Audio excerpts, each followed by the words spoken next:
Mango ice cream, 1 cup whipping cream, इसे अच्छी तरह बीट कर लें। 2 कप ग्राइंडेड मैंगो,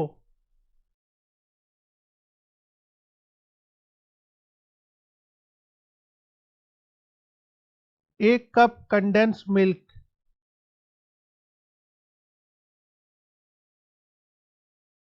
1 कप मलाई,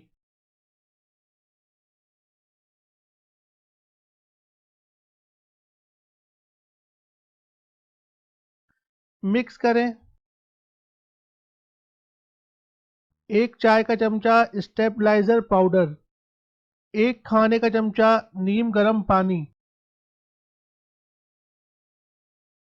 मिक्स करें।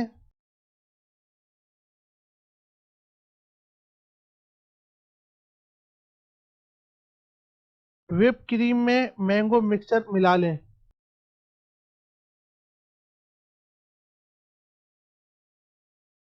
स्टेबलाइजर पाउडर,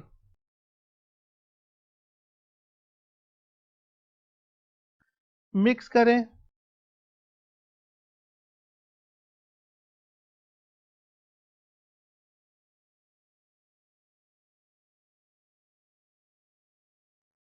आठ से 10 घंटे के लिए फ्रीजर में रख दें।